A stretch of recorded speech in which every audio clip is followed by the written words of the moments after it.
Assalamualaikum warahmatullahi wabarakatuh. Pada video kali ini saya akan menjelaskan terkait jawaban dari UTS mata kuliah Akuntansi Keuangan Lanjutan 1 Program Studi S1 PJJ Akuntansi. Eh, Nama saya Tita Suci Azahra dengan NIM 250301020909.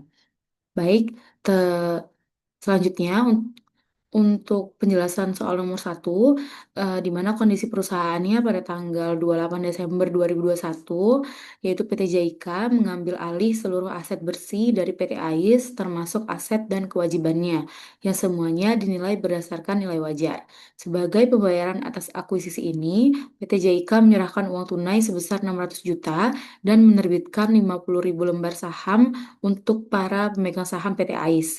Saham yang diterbitkan memiliki nilai nominal 10.000 per lembar dan nilai pasar 20.000 per lembar, sehingga total nilai saham yang dialihkan mencapai 1 miliar rupiah.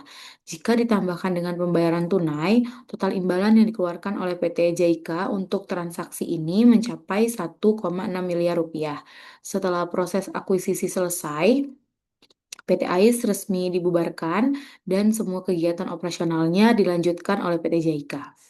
Yang pertama, dihitung harga perolehan akuisisi dari PT JIK terhadap PT AIS, di mana PT JIK mengeluarkan kas sebesar 600 juta rupiah dan menerbitkan saham baru yang akan diberikan kepada para pemegang saham di PT AIS sebanyak 500.000 lembar dengan harga 20.000 per sahamnya, sehingga nominal sahamnya sebesar 1 miliar rupiah. Kemudian, total harga perolehan net aset atas PT AIS adalah sebesar 1,6 miliar rupiah. Selanjutnya, kita hitung nilai wajar net aset dari PT AIS berdasarkan informasi yang disediakan di soal. Cash PT AIS sebesar 60 juta, net receivable sebesar 140 juta, inventory sebesar 275 juta, land sebesar 100 juta, building net sebesar 600 juta, equipment net sebesar 350 juta, dan paten sebesar 70.000. Sehingga total fair value asetnya adalah 1.595 juta.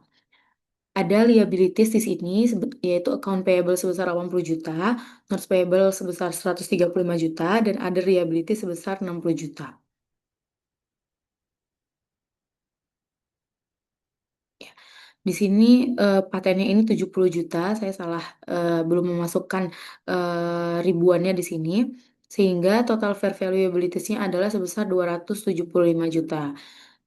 Total net asset fair value itu dihitung dari fair value aset dikurangi dengan fair value liabilities, sehingga total net asset fair value-nya adalah 1.320 juta. Kemudian kita hitung goodwill. Goodwill ini eh, didapatkan karena ada selisih antara harga perolehan akuisisi sebesar 1,6 miliar dari pembayaran cash dan penerbitan saham oleh PT JIK kepada pemegang saham PT AIS dikurangi dengan net asset fair value dari PT AIS sebesar 1,32 miliar, sehingga goodwill yang diperoleh adalah sebesar 280 juta. Kita hitung nominal saham dan agio saham. Nominal sahamnya adalah 50.000 lembar saham yang diterbitkan dikali dengan nominal per sahamnya yaitu 10.000, sehingga nominal saham secara keseluruhan adalah 500 juta. Sedangkan nilai pasar saham itu dihitung dari 50.000 lembar saham yang diterbitkan dikali dengan harga saham di pasar per sahamnya yaitu 20.000, sehingga nilai pasar sahamnya adalah 1 miliar rupiah. Selisih ini disebut dengan agio saham, yaitu selisih antara nominal saham dengan nilai pasar saham sejumlah 500 juta rupiah. Sehingga jurnal akuisisi untuk transaksi ini adalah sebagai berikut. Cash 60 juta, net receivable 140 juta, ini di akun debit. Kemudian inventory 275 juta, land 100 juta, building net 600 juta, equipment net 350 juta, paten 70 juta, dan goodwill 250 juta. Sedangkan di sisi kredit ada account payable 80 juta, notes payable 135 juta, other liabilities 60 juta, pengurangan cash 600 juta, common stock atau saham penerbitan saham sebesar 500 juta, dan agio saham sebesar 500 juta. Kemudian ada jurnal biaya akuisisi karena di soal disebutkan bahwa terdapat biaya akuisisi dan biaya penerbitan saham. Biaya akuisisinya sebesar 8 juta, agio sahamnya sebesar 5 juta, sehingga kas yang harus dikeluarkan sebesar 13 juta. Selanjutnya, kita masuk ke soal nomor 2. Diminta untuk membuat jurnal entries menggunakan equity method dan juga cost method. Soal nomor 2 yang pertama.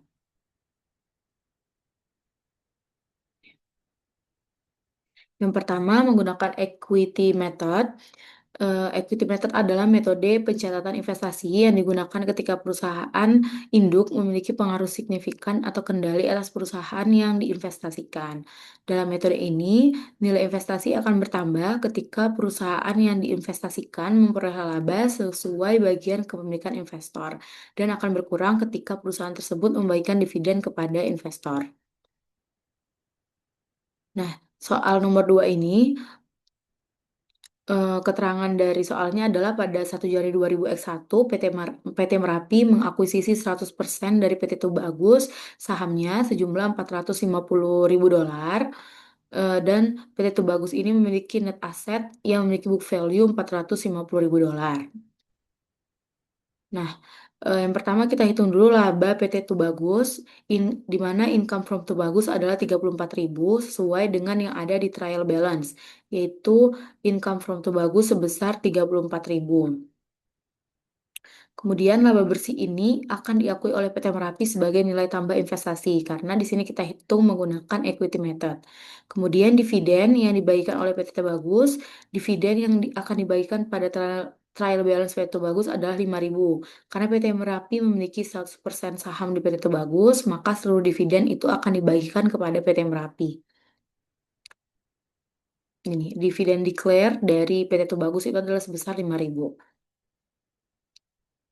Kemudian kita buat jurnalnya pada 1 Januari 2001, PT Tubagus memiliki PT Merapi memiliki investasi pada PT Tubagus sebesar 450.000 di debit, dan di kredit ada cash yang keluar sebesar 450.000.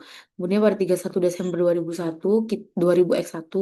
investment itu bagus sebesar 34.000 dari laba PT Tubagus, dan di kredit ada income from Tubagus sebesar 34.000.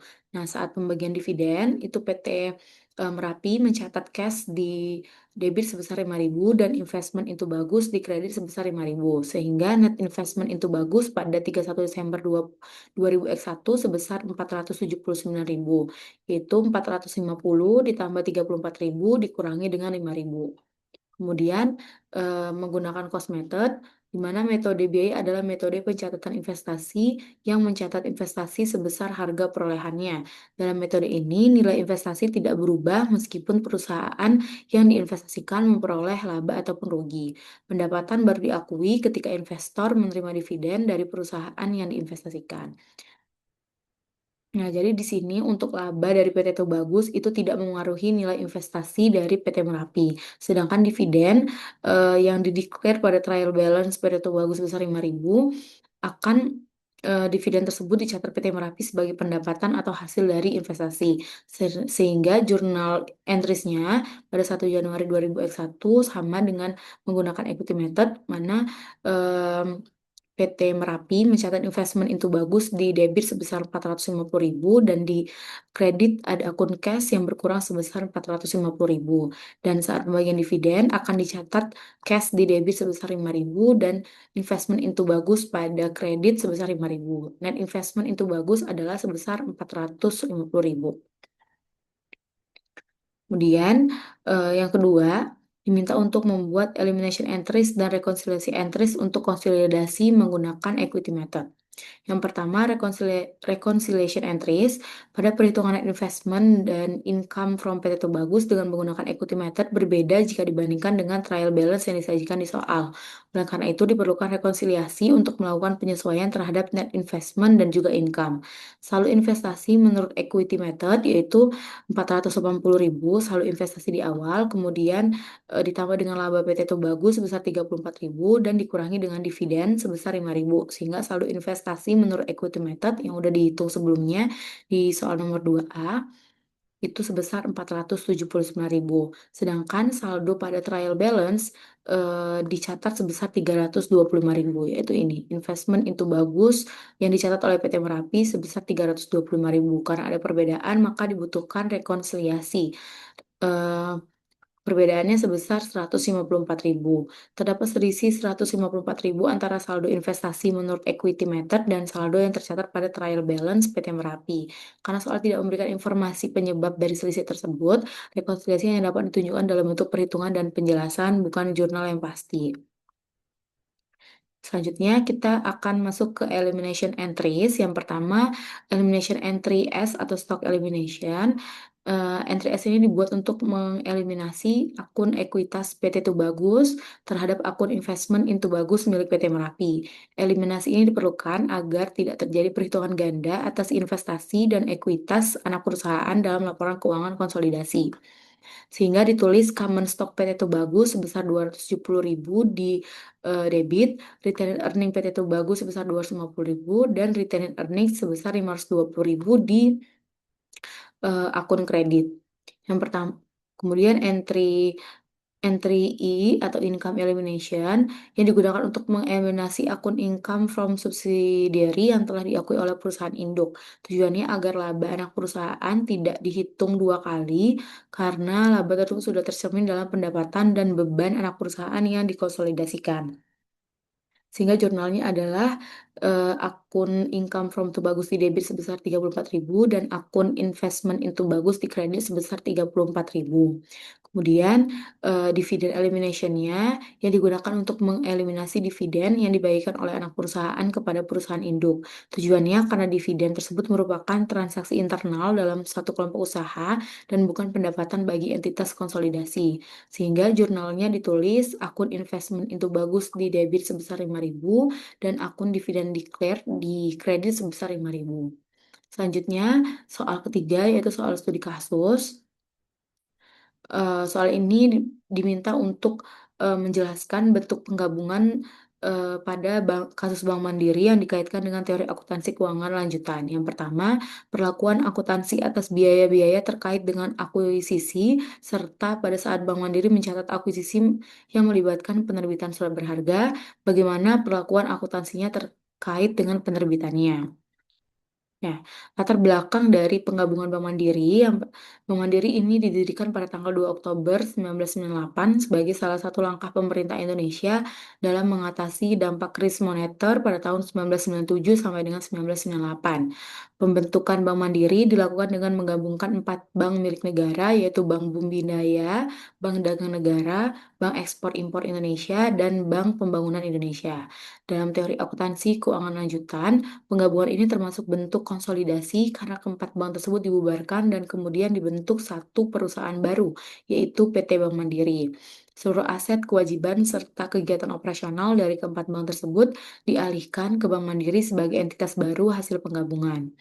Nah, untuk jawaban dari soal pertama, perlakuan akuntansi atas biaya akuisisi dan penerbitan surat berharga.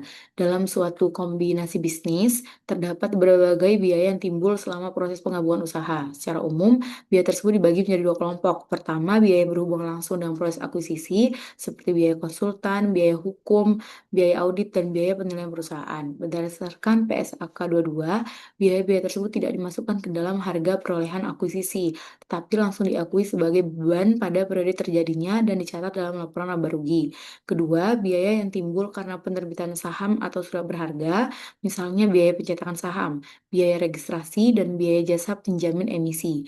Biaya ini tidak dicatat sebagai beban, melainkan sebagai pengurang akun tambahan modal debitor atau agio saham yang terdapat pada bagian ekuitas. Dengan demikian, biaya akuisisi dicatat sebagai beban perusahaan, sedangkan biaya penerbitan saham dicatat sebagai pengurang ekuitas. Kemudian, soal kedua, bagaimana menghitungnya dan di mana disajikan goodwill tersebut di dalam laporan keuangan Bank Mandiri? Nah, perhitungan goodwill itu adalah selisih lebih antara harga perolehan suatu perusahaan yang diakuisisi dengan nilai wajar aset bersih yang diperoleh dari perusahaan tersebut. Rumus goodwill adalah harga perolehan akuisisi dikurang dengan nilai wajar aset bersih yang teridentifikasi. Apabila harga perolehan lebih besar daripada nilai wajar aset bersih yang diperoleh, maka selisih tersebut diakui sebagai goodwill. Sebaliknya, jika harga perolehan lebih kecil daripada nilai wajar aset bersih, maka selisih tersebut diakui sebagai keuntungan pembelian dengan harga yang murah atau gain on bargain purchase. Dalam laporan keuangan, goodwill disajikan sebagai aset tidak berwujud pada laporan posisi keuangan. Goodwill tidak diamortisasi, tapi harus dilakukan pengujian penurunan nilai atau impairment test secara berkala untuk memastikan nilainya masih dapat dipertahankan. Kemudian yang ketiga, apakah pada saat itu Bank Mandiri menggunakan metode ekuitas atau metode biaya? Pada saat Bank Mandiri dibentuk, hubungan yang terjadi bukan hanya berupa investasi biasa, melainkan pengendalian penuh atas entitas yang digabungkan. Oleh karena itu, metode yang digunakan adalah metode akuisisi dan penyusunan laporan keuangan dilakukan secara konsolidasi. Setelah Bank Mandiri berdiri, investasi pada perusahaan yang dikendalikan atau anak perusahaan dicatat menggunakan metode ekuitas dalam laporan keuangan tersendiri. Namun, dalam laporan keuangan konsolidasi, seluruh aset, liabilities, pendapatan, dan beban anak perusahaan digabungkan dengan perusahaan induk melalui proses konsolidasi penuh. Sementara itu, investasi yang hanya memberikan pengaruh signifikan, yaitu kepemilikan sekitar 20% sampai dengan 50%, dicatat menggunakan metode ekuitas. Untuk investasi dengan kepemilikan yang lebih kecil dan tidak memberikan pengaruh signifikan, investasi dicatat berdasarkan metode biaya atau nilai wajar sesuai standar akuntansi yang berlaku. Yang terakhir, bank apa yang pada saat itu dianggap mempunyai pengaruh signifikan? Dalam proses pembentukan Bank Mandiri, hubungan antara Bank Mandiri dan 4 bank yang digabungkan lebih tepat disebut sebagai hubungan pengendalian daripada pengaruh yang signifikan. Setelah proses penggabungan selesai, Bank Mandiri menjadi pihak yang mengendalikan seluruh aset dan kegiatan usaha hasil penggabungan tersebut.